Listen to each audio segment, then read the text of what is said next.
कर्मवाद और भाग्यवाद।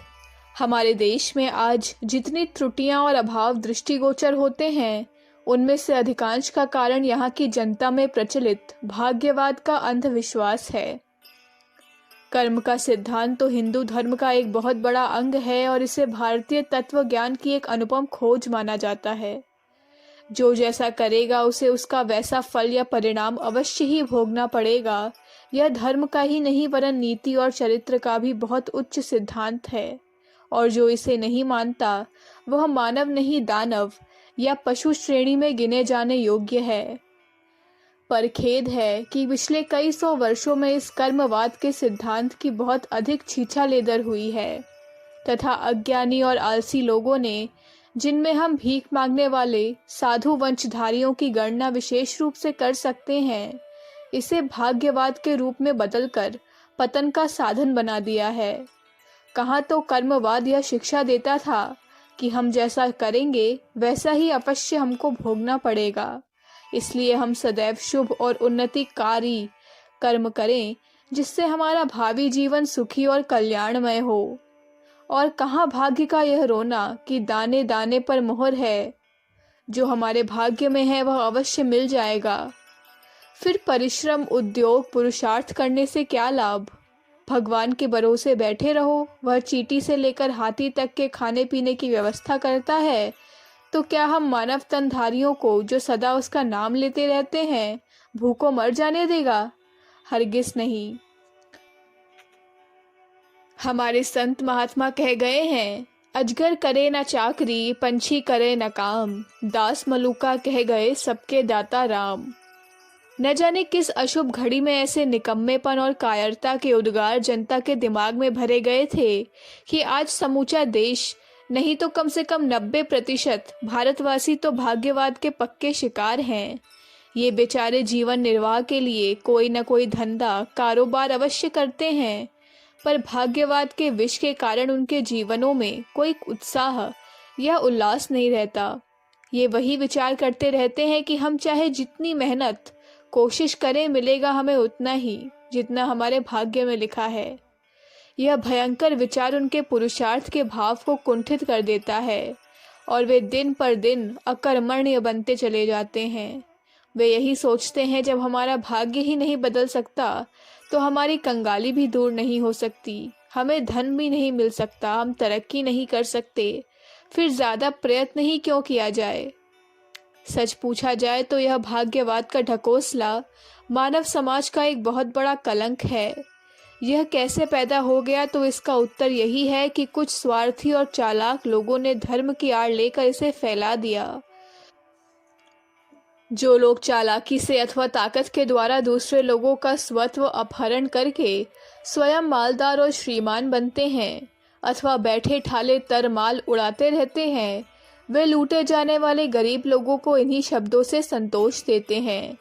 वे समझते हैं कि यदि हम भाग्य अथवा तकदीर का सहारा नहीं लेते तो इन लोगों में असंतोष का भाव उत्पन्न होगा और वे हमारी लूट अथवा ठगी के विरुद्ध कुछ न कुछ हाथ पैर मारेंगे।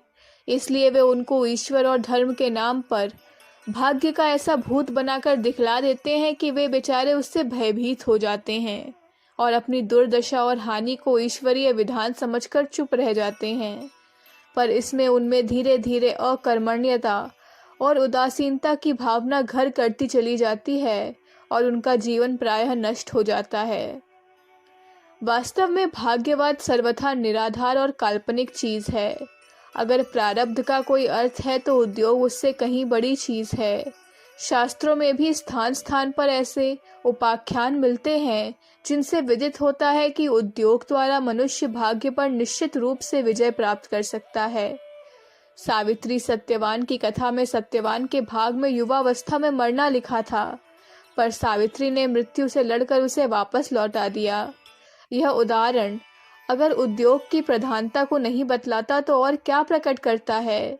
भाग्य के भरोसे बैठे रहने वाले संसार में किसी प्रकार की उन्नति नहीं कर सकते और उनका जीवन निराशा और शोक करते रहने में ही व्यतीत हो जाता है। यदि भारतवासी इस भाग्यवाद के चक्कर में न फंसकर पुरुषार्थ का सहारा लेते तो आज हमारे देश की रंगत ही कुछ और होती। जबकि धर्म, आध्यात्म, दर्शन के सिद्धांतों से अपरिचित और ईश्वर की सत्ता का भी ज्ञान न रखने वाले देश उद्योग के सहारे थोड़े से समय में ही उन्नति की चोटी पर पहुंच गए, तो हम लोग, जिनकी सभ्यता हजारों वर्ष पहले ही संसार के कोने कोने में व्याप्त हो चुकी थी और जहां के विद्वान संसार भर को शिक्षा देते थे, क्यों न आज जीवन के प्रत्येक क्षेत्र में अग्रणी बन जाते। पर इस दूषित भाग्यवाद ने तो हमको एक नंबर का काहिल और परमुखापेक्षी बना दिया। हम पसीने की कमाई से सुखपूर्वक जीवन व्यतीत करने के बजाय भीख के टुकड़ों को अधिक वांछनीय समझने लगे। उद्योग में विश्वास करने वाले अमेरिका, यूरोप आदि के गरीब और मजदूर भी हमारे यहाँ के अधिकांश लोगों की अपेक्षा आराम और सम्मान का जीवन व्यतीत कर रहे हैं, और हमारे देश के शिक्षित और उच्च श्रेणी के व्यक्ति भी जन्म कुंडली के ग्रहों तथा देवी देवताओं की कृपा का भरोसा किए समय काटते रहते हैं। हिंदू शास्त्रों के मतानुसार मनुष्य में अनंत शक्ति, असीम उत्साह और अपार सामर्थ्य है, और वह पुरुषार्थ द्वारा चाहे जब ईश्वर के समकक्ष पदवी तक प्राप्त कर सकता है। अन्य धर्मों में तो मनुष्य को स्वभावतः पापी बतलाया है और वह सदैव ईश्वर के दंड या कृपा का पात्र बना रहता है, पर हिंदू धर्म में आत्मा को परमात्मा का ही अंश माना गया है, जो अपने को पहचान कर फिर उसी में लीन हो सकता है।